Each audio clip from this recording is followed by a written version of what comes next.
Non-current assets.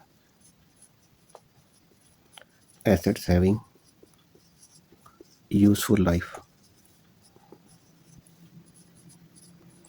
more than 1 year. कि हमारे वो एसेट्स जिसकी लाइफ 1 साल से ज़्यादा हो। एक्चुअली एसेट्स बिजनेस में यूज़ होते हैं और बिजनेस उससे इकोनॉमिक बेनिफिट लेते हैं और वो बेनिफिट कंटिन्यू रहता है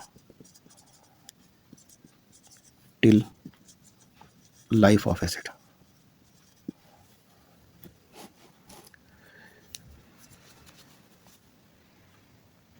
इसकी अगर हम एग्जांपल देखें, land, building, machinery, vehicle, equipment, furniture, ये वो एसेट्स हैं जो बिज़नेस में यूज़ होते हैं और बिज़नेस इससे किसी ना किसी फॉर्म में कोई ना कोई बेनिफिट ले रहा होता है। अब इसमें पहला टॉपिक ये है उस एसेट की कॉस्ट क्या होगी। कॉस्ट ऑफ एसेट, एसेट को हम परचेज कर रहे होते हैं, बाई कर रहे होते हैं, या invoice value of that asset.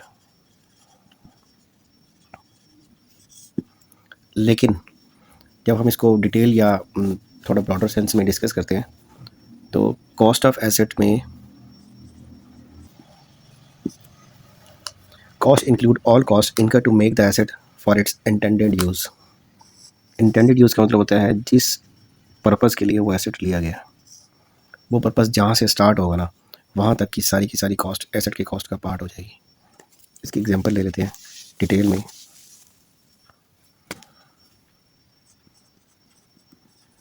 Invoice value, हम कहते हैं कि एक चाइना से मशीनरी इंपोर्ट की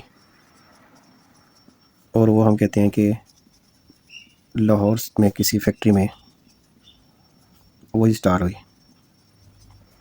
तो इनवॉइस वैल्यू जो हमने पे की चाइना में, पोर्ट तक के एक्सपेंसेस, पोर्ट से लेकर फिर कराची पोर्ट,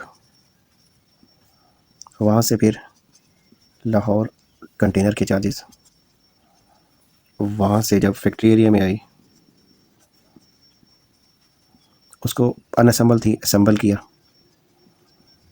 और टेस्ट प्रोडक्शन ली कि अगर इसके अंदर सॉफ्टवेयर इंस्टॉल किया है तो इंस्टॉलेशन कॉस्ट। ये वो सारी कॉस्ट है